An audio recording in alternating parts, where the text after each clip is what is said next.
My neighbor reported me to the HOA every week for a year. Then I joined the board. She came to the next meeting and froze when she saw my name. The meeting was called to order at 7:03 p.m. on a Tuesday in October. I know the exact time because I was the one who called it. I was sitting at the folding table at the front of the Ridgecrest Community Center, a beige room with fluorescent lighting and a water-stained drop ceiling that the HOA had been reviewing options for since 2019, with a printed agenda in front of me, a gavel I had never used and intended never to use, and the particular stillness of a man who has been waiting a very long time for a specific moment to arrive. The room was fuller than usual, 26 residents, which is approximately 22 more than the average monthly attendance. Word had gotten out that there was something on the agenda worth seeing. There were folding chairs in 3 rows, a card table with a coffee urn nobody touched, and the particular ambient tension of a neighborhood that had been taking sides for 14 months. She came in at 7:04, Linda Castellano, 61 years old, retired school administrator, owner of a meticulously maintained craftsman-style home at 14 Ridgecrest Lane, directly across the cul-de-sac from mine. She was wearing a blazer. She had a legal pad. She had the expression of a woman who was prepared to speak. She saw the agenda on the sign-in table. Standard practice. We print one for each attendee. Her name was on it, under item 4, resident concern, El Castellano,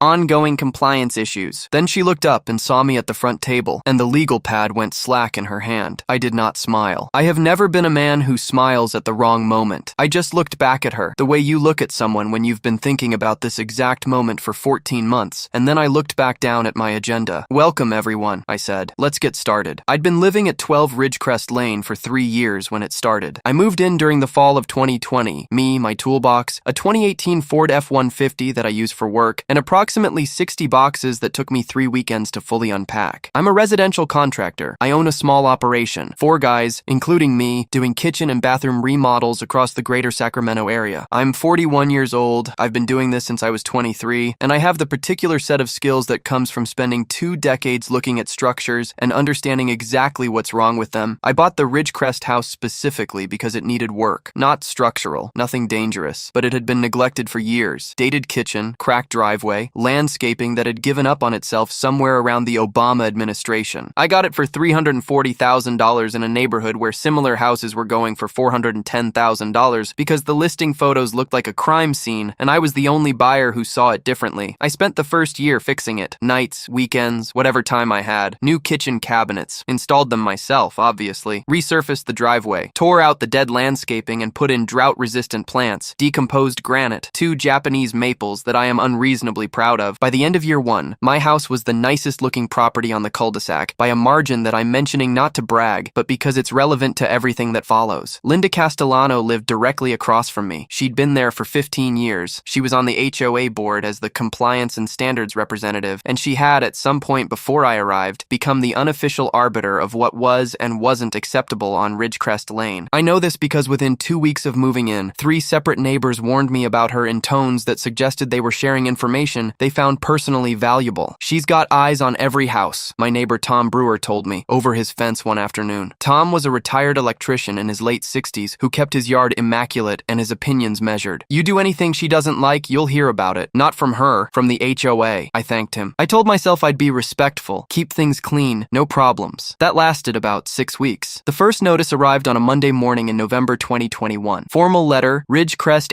HOA letterhead, signed by the property management company, Apex Community Solutions, on behalf of the board. It cited Section 7.3 of the CC&Rs. No recreational vehicles, commercial vehicles, or equipment shall be stored in driveways or visible from the street for extended periods. My F-150 had a magnetic sign on the door. Keen contracting, residential renovations. I'd had it for 6 years. It was my truck. I parked it in my own driveway. I looked up Section 7.3. The actual text said, no recreational vehicles or commercial vehicles used primarily for business purposes shall be parked in residential driveways as primary overnight storage. My truck was not being stored. It was parked. There's a legal distinction, and also a common sense one, and I wrote a brief, polite response explaining that my vehicle was personal transportation that I used for work, not a commercial vehicle being stored on the property. I cited 2 comparable HOA rulings from California case law that I found in about 40 minutes of research. The notice was withdrawn. I told myself it was a miscommunication. I told myself the system was working correctly. I told myself it was done. It was not done. 4 weeks later, a second notice. This one cited Section 12.1. All landscaping must be maintained in a neat and presentable condition consistent with community standards. My Japanese maple maples were, apparently, not consistent with community standards. Specifically, they had been planted asymmetrically. One was 8 inches further from the property line than the other, and someone had measured, and the decomposed granite walkway did not conform to the community's approved materials list, a document I had never been given and which, when I requested it, turned out not to exist in any written form. I requested a variance. This required a written application, 2 neighbor signatures, and a $30 fee. I submitted all of it. I also included photographs of 6 other properties in the neighborhood that had decomposed granite, including one that had been installed the previous year by a board member named Gary Purcell without any apparent variance application. The variance was approved. The notice was withdrawn. I told myself this was bureaucracy. Slow, cumbersome, impersonal. I told myself Linda Castellano was probably just doing her job, and I had caught some legitimate attention during the renovations. Third notice, January. My Christmas lights were still up on January 8th. Section 9.4 specified that seasonal decorations must be removed within 14 days of the holiday. Christmas is December 25th. January 8th was day 14. The notice was sent, time-stamped, at 6:47 a.m. Someone had been counting. I took the lights down that morning. I did not respond to the notice. Fourth notice, February. My recycling bins had been left at the curb for 6 hours after collection. I'd been on a job site, hadn't gotten home until 7 p.m. Collection was at noon. Section 11.2 specified bins must be removed within 4 hours of collection. By this point, I had a folder on my desk labeled HOA. It had dividers. I had become a man with a tabbed folder system for neighbor complaints, which was not something I'd ever anticipated for myself. I want to be precise about the timeline because I think it matters. Between November 2021 and November 2022, I received 47 formal notices from the Ridgecrest